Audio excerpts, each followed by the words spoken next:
Hello everybody and welcome to another video. Surprise patch came out today. I'm here to talk about what happened with it. I really didn't expect much. Frankly, the patch notes don't say too much, but there's a fair amount of discussion going on with it, particularly to do with Brisbane Wildlands. So the footage in the background is first a little bit of map breakout footage in Brisbane. There'll be a little bit of stuff specific to patch details, and also a bunch of footage of Gw2 Brisbane Wildlands. I hope you guys enjoy, and let's just get stuck in straight away with the cooler part. What exactly is going on with that map? So, in truth, nothing seems to be different in-game about Brisbane, but there has been data mined a change to the world map for that area. See, now in the very southwestern corner of Brisbane, if you open your world map, you'll see a giant circular formation, a mysterious big giant circle. Some people have speculated this has something to do with the Hinge of Denrathi. Some people have speculated it's got something to do with an old mountain you could see in Gw2 in that location, but largely we haven't known what it's about.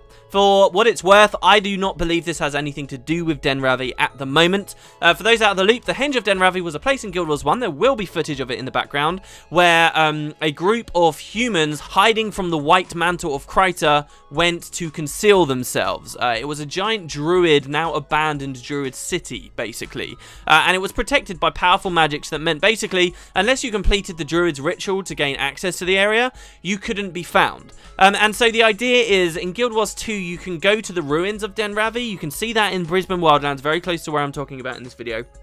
And in that location you can see a lot of frozen oak hearts, lots of vague ideas that there was druid activity in the area, but the place is generally in ruins. If you overlay a Gw2 map directly with a Gw2 map, you will see that the Hinge of Denrathi is pretty much exactly where the devs are telling you it is in Gw2, though the environment seems to have changed a lot. And the theories would go that because the Hinge of Denrathi was supposedly protected by magics, where you had to do the druid's rituals to find it in the first place, yes, we can go to the Hinge of Denrathi in Gw2, but it's not the real Henge. That's why it looks so different, because because it is concealed to us by said magics, and this is sort of the vague theory. Then therefore it would mean if we managed to finish these magics, we would go to the real Henge of Denrathi, which is maybe this giant circular formation you can see on the map.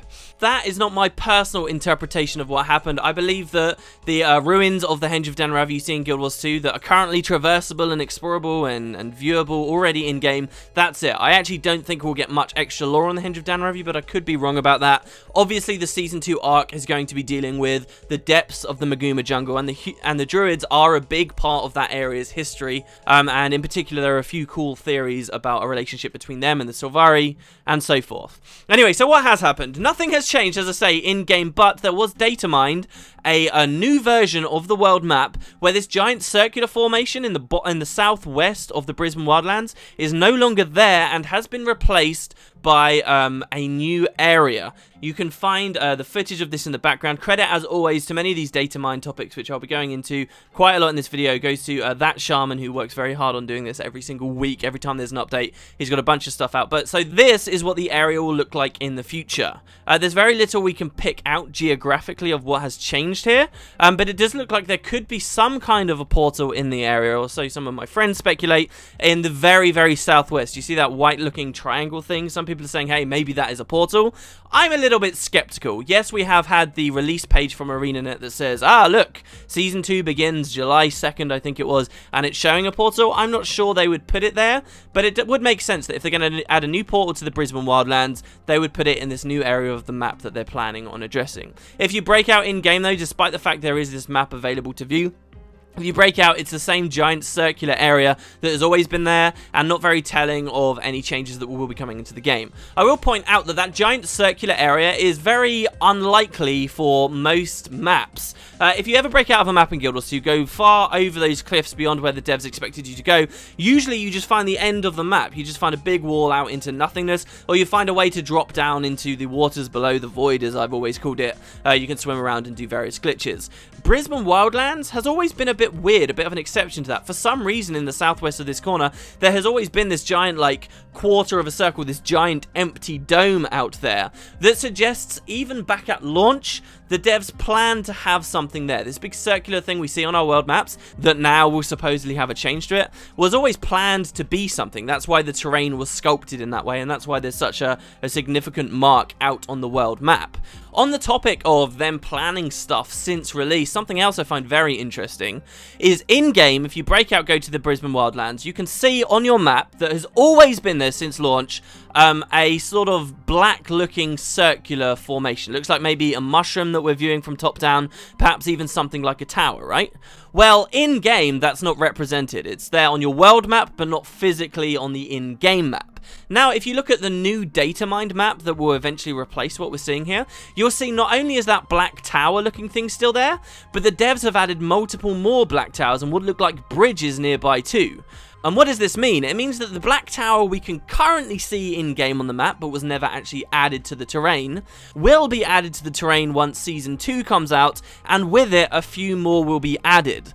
This is curious to me because it really demonstrates in a roundabout way that the devs always had very specific plans for this area. They had that black thing on the map that had been drawn by some artists, and they knew what that was supposed to represent eventually one day. Another one just to the south of it, and the south below that. These were all sort of planned but not actually implemented. And that's quite a positive thing for me. I like to see that they've had long-term game plans. Maybe I'm a little bit off with my speculation there, but it does look certainly like quite an interesting place. And yeah, it shouldn't be too long before we get to go to that place. Maybe it will just be the alternative here is this isn't actually going to be a new part of regular Brisbane. This could be an instance that opens up to us once Season 2 begins. I think that's probably quite likely. You know, maybe something happens and it says, would you like to enter this instance? And they make the living world feel a little bit more perhaps like personal story. We go in there with Marjorie, Bram, Rocks and so forth, complete some kind of mission, and eventually that unlocks the ability to go to a new map. One thing I will say, the idea of there being a portal in this new uncovered area of the map isn't something I like.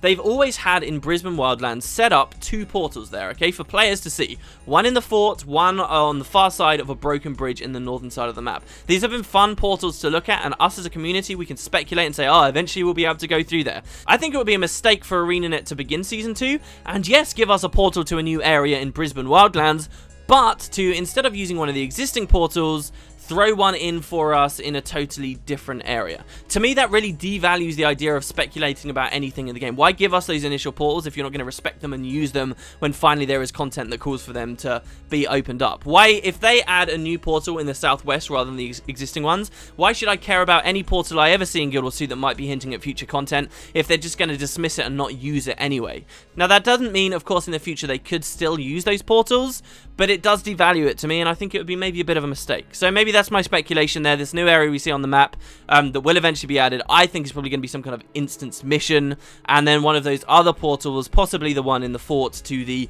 northwest, will actually be where we adventure to a totally new area.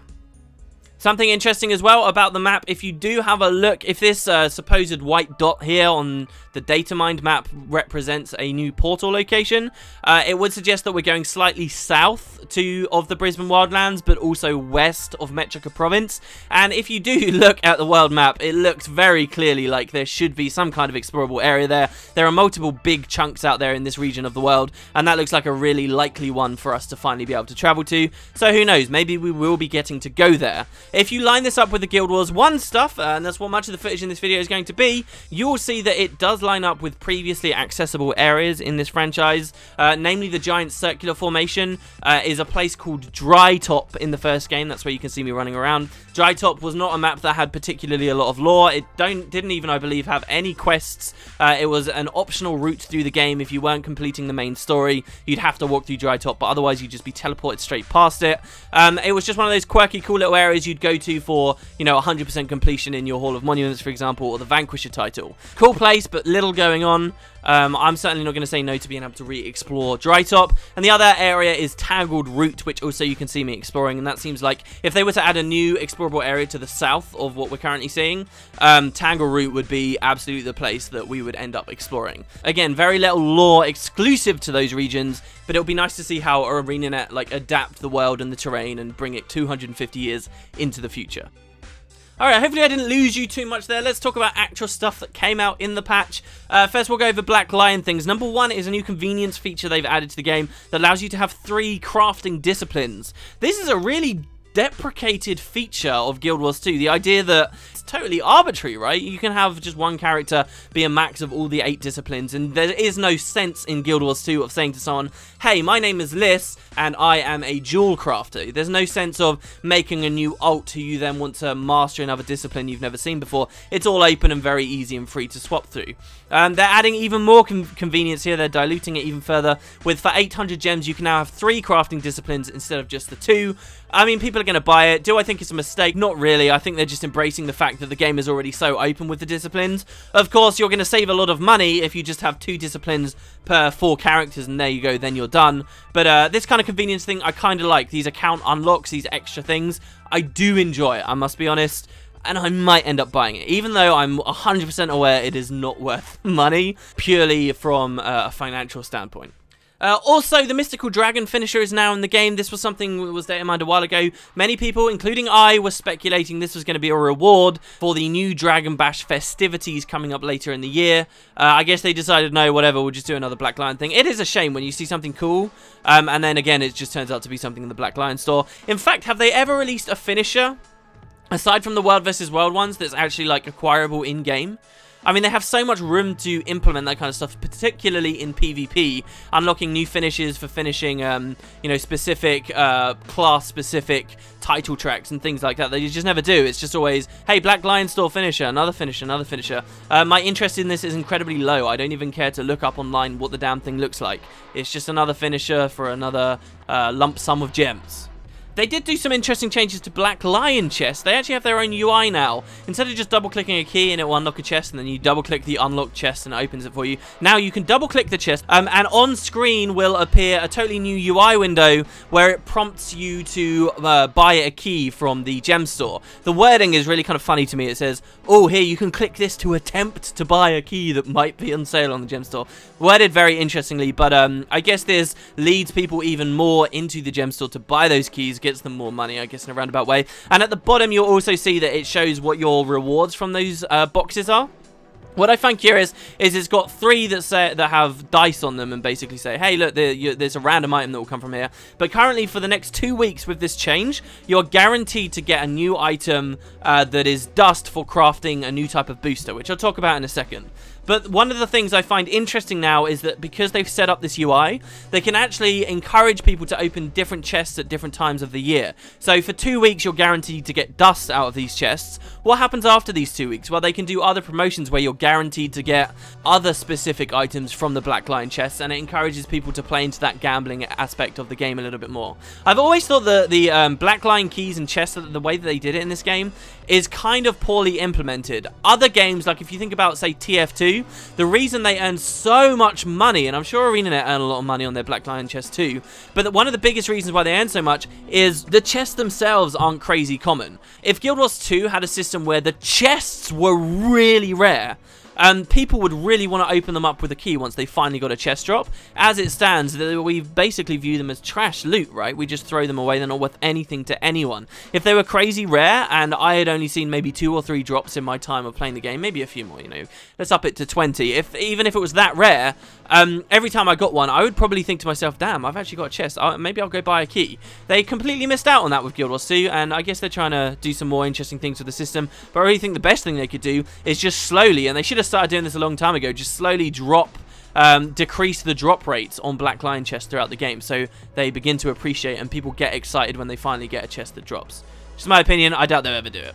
So let's talk about the boosters. This dust basically means when you double click the dust, it transforms regular boosters you get, like say you've got a Karma booster in your inventory, you've got a Crafting booster in your inventory, you've got a Kill Streak booster. When you double click the dust, it turns those boosters for very specific things into a new type of booster that is totally generic. Okay, so what you can do, let's say you have loads of dust, right? You take all of your boosters out of your bank that are taking up maybe 6 to 9 slots, double click through all of it, and all of those boosters turn into generic boosters. So now instead of having 20 boosters that take up all these different slots, you've now just got 20 generic boosters.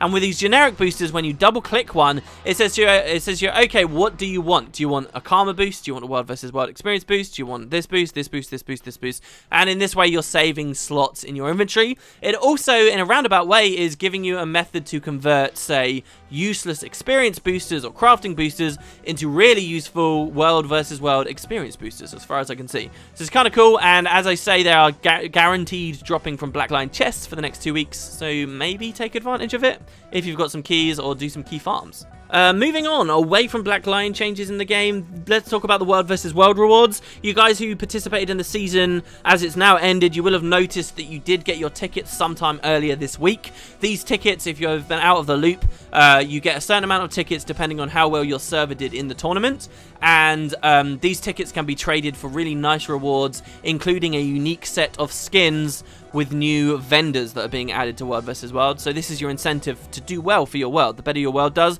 the more of these cool items you get. However, this patch added those new vendors and then immediately disabled their functionality because there have been bugs with the way these tickets and rewards for the season have been given out to players. I got my full rewards that I should have expected to get, but there are lots of other players who haven't had the rewards coming, and that kind of sucked for them. So they've just held off the vendors for now until all of that stuff's fixed, and then everyone gets it all at once. I believe this is an exact same issue that they had at the end of the first World vs. World season, but I wasn't too active in that one. I can't say 100% for sure.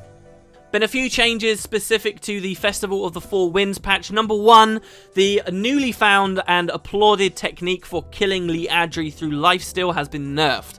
This was in theory possible last year, however, skill balance and sigils and so forth basically meant it was very, very difficult, if impossible to do, but the general concept has always existed.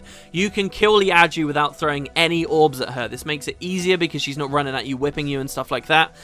This year, however, it was possible. Somebody posted about it, and it became a very nice way for people who kind of suck to kill Liadri without having to worry that much.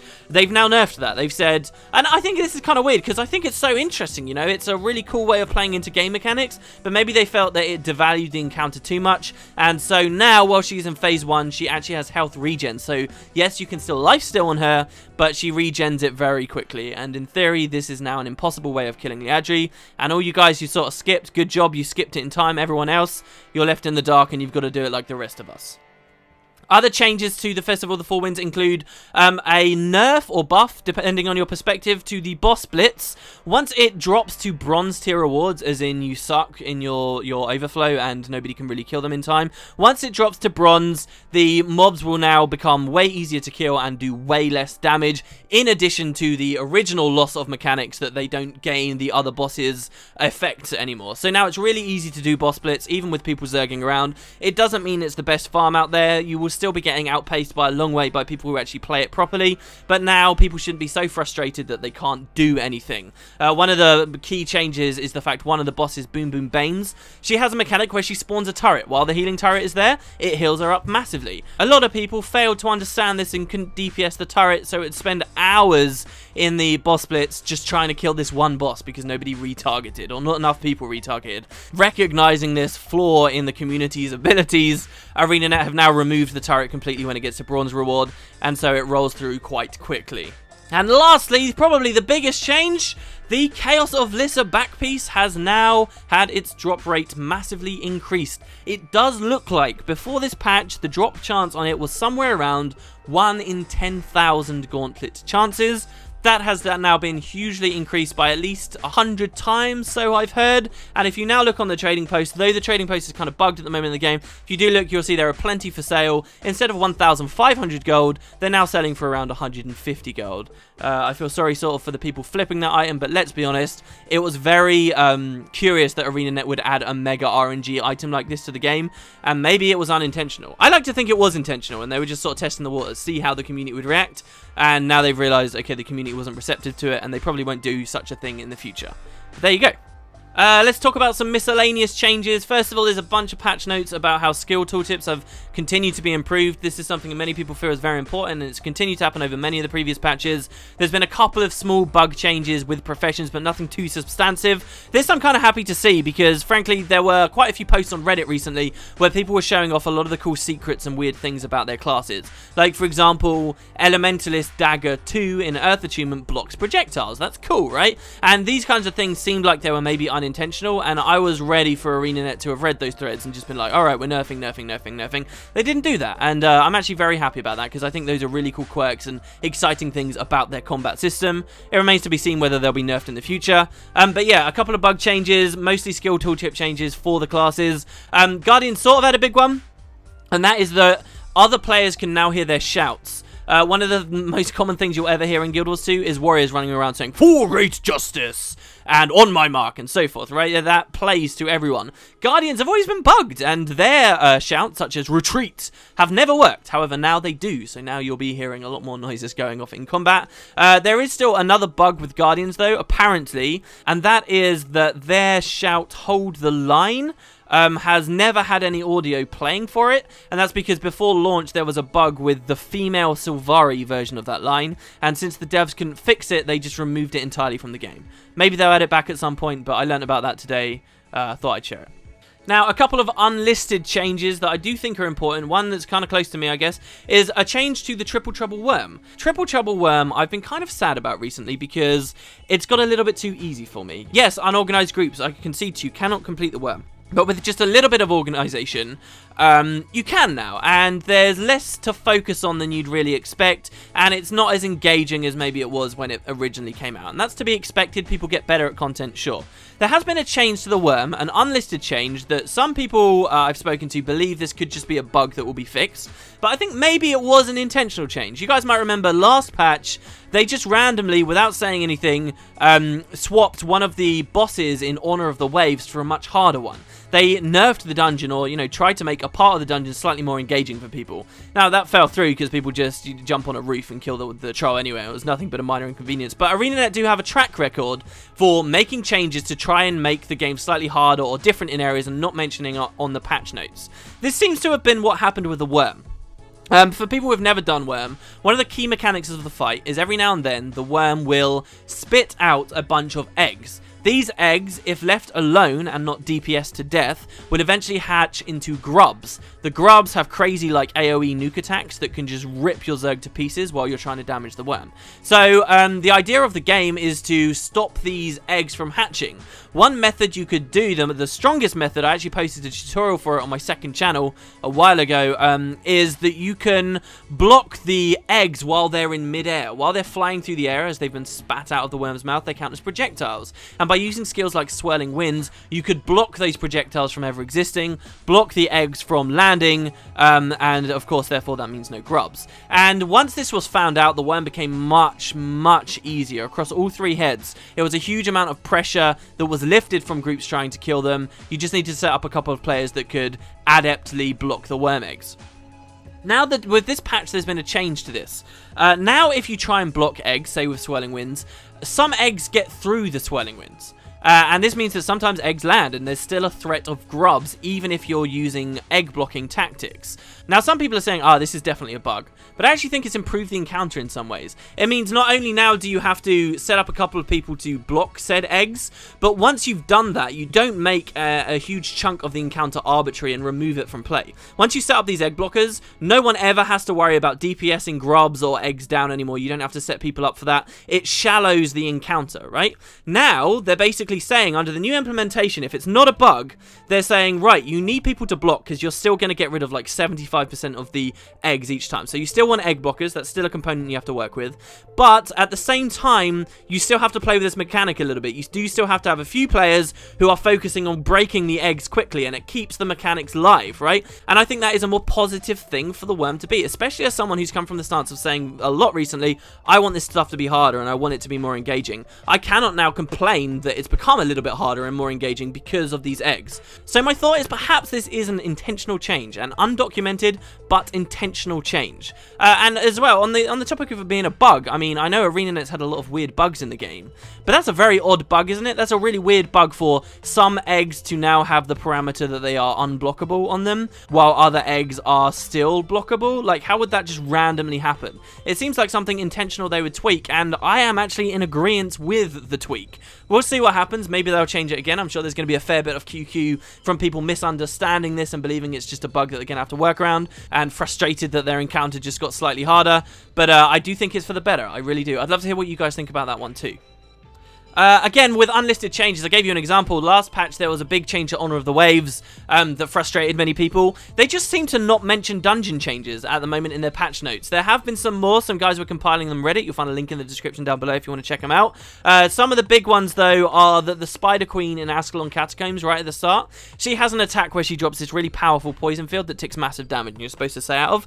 But if you're in melee with her, what do you know? She doesn't use the poison field and you're generally okay. This is one of the reasons why stacking works. Where they change that, she will now drop that giant AoE even if you are in melee. So that's going to change perhaps slightly the way that the AC initial fight works, unless you've got a really good DPS team and you can burst her down very quickly.